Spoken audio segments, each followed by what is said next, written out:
Hi, my name is Elizabeth Berdick, and I am a Montessori teacher here at Wheaton Montessori School. And my sister and I co-founded Wheaton Montessori School 20 years ago, along with my mom and dad's help.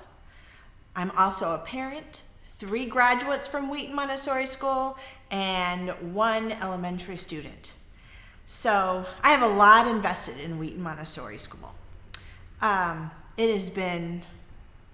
I have been involved with Montessori for now over half of my lifetime.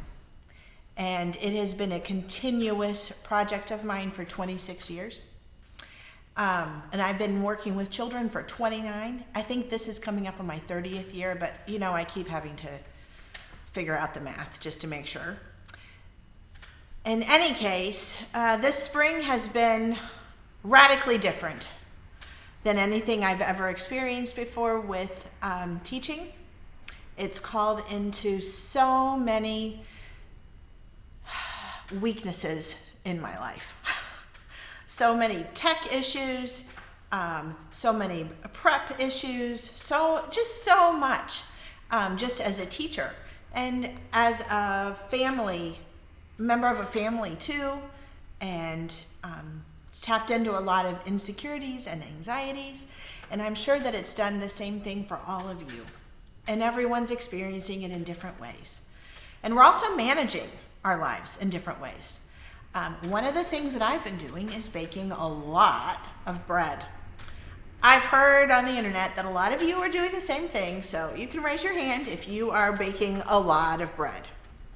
Part of my problem was that when we went into the stay-at-home directives, I thought I wanted to be really healthy, so I only bought that Ezekiel bread, the kind that stays hard. You never have to toast it, it's already hard. Definitely really good for you. Will not raise your blood sugar at all, hardly, even if you put jam on it. But I stocked up mostly with Ezekiel bread. And about 2-3 weeks in, I was like, what the heck? What am I doing?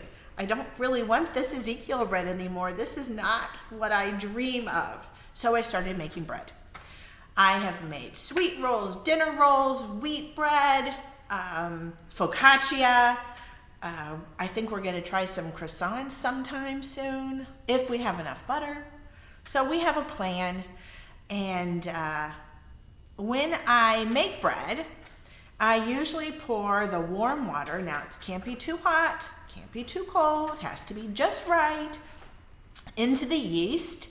And then I feed it a little honey, and then I wait. And I wait for the yeast to be just ready to play.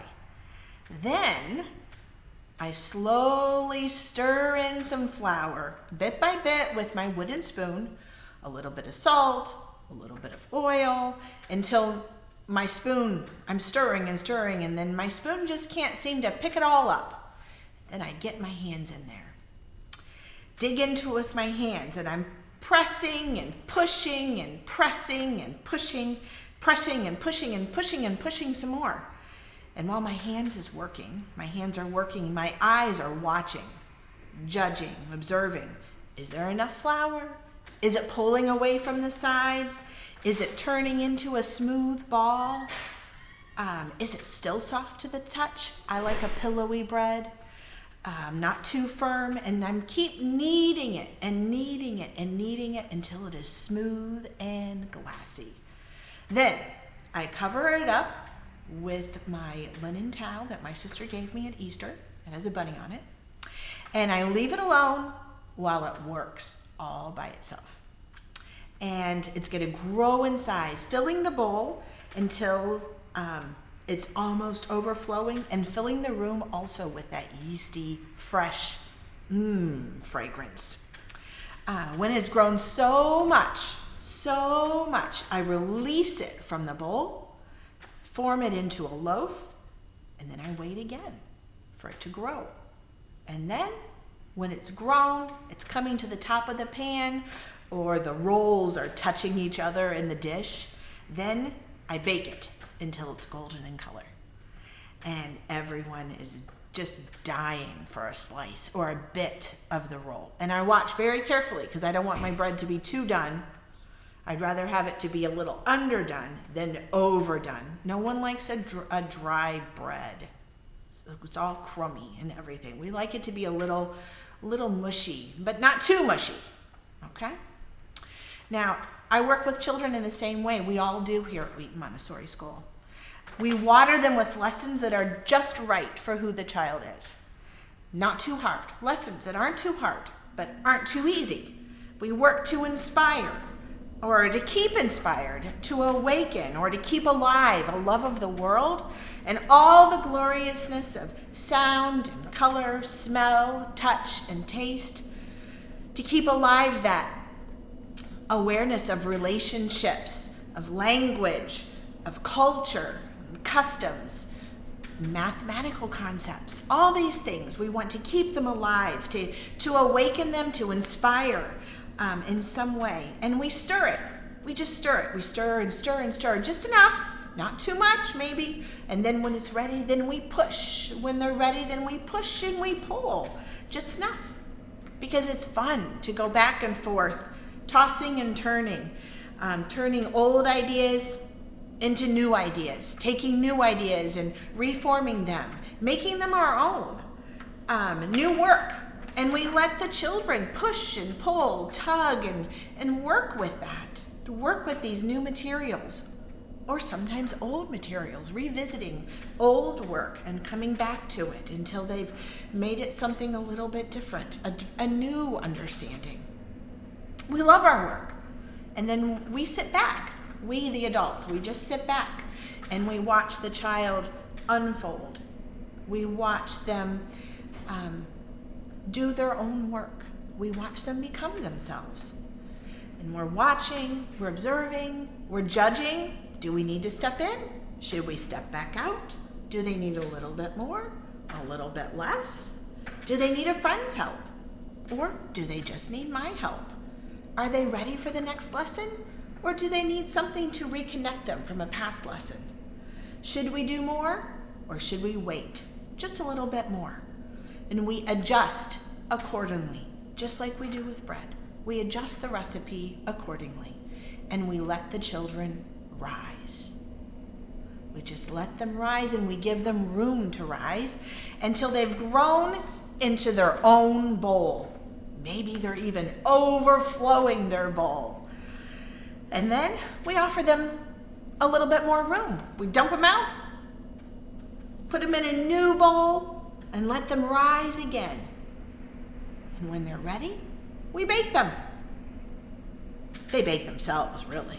They're doing all of the work. We're just offering these little pieces that help them to grow into the people that they can become, to reach their fullest potential. So perfect. But it all takes time. So much time, which we have here at Wheaton Montessori School. And time is such a gift for your children. It allows the whole day, every day of the week, years, 12 years here at Wheaton Montessori School. Some children stay for 3 or 4. Some children stay for elementary. If they stay all the way through adolescence, it's 12 years. And what a gift of time to grow, for children to grow and to rise. To stir around ideas, to push and pull, tug, and twirl a little bit too. And to bake themselves until they're just so delicious, so they're just right. No need to race, no need to hurry it up, just to trust the process of child development. And we have a special recipe. It's all of you, it's all of your children, and it's all of us, all of the teachers and staff here at Wheaton Montessori School. All of us at Wheaton Montessori, we bake a really cool person. The kind of person we can't even begin to imagine will influence the world. We don't know how they're going to influence the world. When they come in at 2.5 and 3, who knows what what those little chubby legs will begin walking towards? What are they going? Who will they be? Our thing is that our goal is to help them to reach their fullest potential. We want them to rise until they've reached everything that they can become, everything that they can possibly be. Plus, we have experience here at Wheaton Montessori School. 20 years of Wheaton Montessori School means that we know we don't know everything yet, especially in these turbulent, changing, up in the air sort of times. And that we have to zhuzh it. We have to adjust it. We have to watch. We have to observe. We have to see what works. And then we adjust accordingly, just like we do when we make our bread. We observe, we analyze, we flex so that the bread that's baked is so delicious and that every kid here at Wheaton Montessori School reaches their fullest potential. Thank you for all that you do to make Wheaton Montessori School part of your lives. And thank you for your part in baking Wheaton Montessori School into greatness and helping it to reach its fullest potential.